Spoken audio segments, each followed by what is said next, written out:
Weekly market recap was 12/28/2024. This week was interesting. No trades took in. I did have Monday had a setup, Tuesday had a setup, Thursday did not have a setup, Friday had a setup. None of them were my type of entry, so I did not take it. But regardless, let's go over the week. No trades took in from me, especially easy week. This week was really interesting as well, right? But our high time frame on the weekly, I was going from a weekly IRL to ERL, weekly CRT to the downside, right? We're going from a daily IRL to ERL, right? Throughout the whole week. So I was looking for sales throughout the whole week, right? And for my weekly profile, this week was a classic expansion profile 2. Monday, I have the week, and Tuesday, Wednesday, and Thursday, Friday continues it. You can see Thursday, Friday did kind of pull back up, but that regardless, as long as he didn't soups it out, we're still bearish, right? And as well as uh this was an interesting week and there was no news, so the market should have definitely been doing this, right? So yeah. Let's go to the 4-hour time frame. Our narrative and bias to this week was on Monday, just a New York continuation.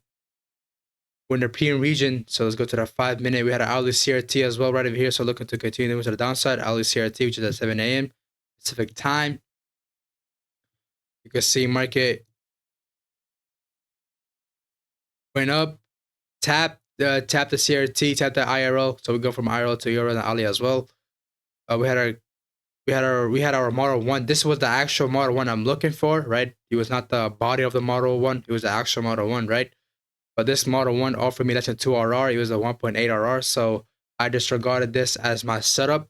I didn't take it, right? But we did have the right Model 1 here. So now let's go to Tuesday. Tuesday, I was looking for... I kind of predetermined, had my buys for Tuesday. I was looking for a New York continuation. I mean, I wasn't looking for a New York continuation. I was looking for a flat expansion because Monday did a huge move to the downside, right? So look, I was like, oh, it's interesting. We could potentially go down, right? Because you're right over here Tuesday, I was looking for a New York reversal profile 1, 5 AM being in the mid range, 9 AM being in the manipulation, potentially expansion as well. Let's get with the expansion as well. I was looking for a 1 p.m. expansion, right? We had a CRT. How did I know I was looking for the reversal profile? Right when this 21 o'clock candle got reversed, right? During this specific time, I didn't care about the candle. I was just waiting. 15-minute time frame really never offered us any setup here, right? Because I can't take a trade until the market taps this, CRT. But you already tapped it, but right when it tapped, it went to the other CRT as well. So yeah, we did have this other one as well. We did tap it for our key level. So yeah, without the key level, I can't take a trade, right? And my entry was right out this model number 1, but it was a body, so I couldn't take it. But this offered us a 6 RR. I did not take it at all. I think 5 RR, not 6, but somewhere a high amount of RR. I just did not take this trade. The reason I didn't take it, 6 RR, yep. So the reason I didn't take it was very simple because I don't take bodies. I only take the wick, right? Only take the bodies if there's a consecutive candle, right? So if the auto take probably will be here, so then take it, but it's cool, right? I'd rather preserve capital rather than risk on capital, right? This is not my way of trading my model number 1, right? So now let's get to the next day, which was Thursday. Thursday, which was right over here, right? So for Thursday, I was looking for a New York reversal because I did not agree with the 1 AM candle being the low of the week, so low of the day. And I already had my predetermined weekly profile here, so looking classic expansion week profile 2. Monday making the half of the week, so IRL to ERL as well. Range high got souped, right? So range high want to sell, and as well as we're in the premium region, so I was looking for a sales right over here, right? But this candle, right over here was using it, right? But once it taps this, I'm not gonna longer use it. And this rejection block, I was only gonna use this as a key level and this because this rejection block already got used multiple times. And yeah, when it gets used to multiple times, we don't want to be in there because we're not support resistance traders, right? Right when the market tapped, they didn't even give us the entry, just ripped up, right? And you probably say, well, would you have used a 5-minute entry here? Or 8 AM candles, 7 AM candles are the 8 a.m., the 7 a.m. I mean, I think it was 8 a.m. right?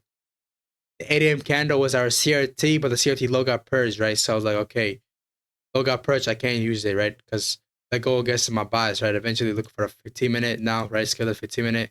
Right when it tapped this, I was looking for a sell, but right when it tapped this, I was like, I disregarded this, but I was still looking for a New York reversal profile here, right? Yes, he was wrong, but we did not even take a trade here. The C market closed below the body, and the body was a loss if you would have taken it. I mean, this one delivered, this one didn't, right? But it's all a bit depends on probability, right? So I didn't take that trade. I was looking for a huge full candle closure, or close above. You see everything close below this, right at 12:45. We would hit the 12 p.m. mark. I'm not taking no more trade because it's out of the time zone, right? So I'm chilling, and eventually you can market whatever you want, right? Because my session has ended and I'm chilling, right, with no entries, right? So this is Friday. Friday, I was looking for the same thing. Range high got souped, right? When range got souped, you want to sell. We're in the premium region, right over here, premium discount. We're in the premium region. Weekly expansion week to the downside. And what else do we had here? We had this rejection block. We had an SMT with GU, right? So I was looking to the 5-minute time, 15-minute time frame for execution because we have to look time if you're using. We're going to be using the time frame selection, right? We're going to be using the not time frame selection. We're going to be using time frame alignment. So if it's a 15-minute, if it's a 4 hours SMT, we're going to 5-minute, not 5 minute, 15 minutes to look for our model one, right? So how do we know a SMT is confirmed? By a CISD slash model number one, right? In this case, we had a CISD right over here. They got created, but the CISD, as you see, did not do the body, did not do the wick, did the body. So I would have disregarded this as our CISD, and I would have not taken it. It did deliver, but you can see never hit TP, and I'm not gonna take it because now my way of entering the trade. But yeah, this is my classic best. This is my weekly market recap. Really interesting week. What was the lesson, right? Because this Friday I had my bias wrong, and Friday was a good lesson. Is that what was the lesson on Friday? Because I had daily CRT to the upside, right? Another CRT to the upside, another CRT to the upside. So I was looking for a long there on Friday, which was wrong, right? Because we had a Monday high of the week, daily IRL to ERL, weekly IRL to ERL, right? So yeah, I went against my higher time frame, but I learned from it, right? So yeah, interesting week, good week as well. Learned a lot. But yeah, thanks for watching. This is my weekly market recap. I'll see you guys later.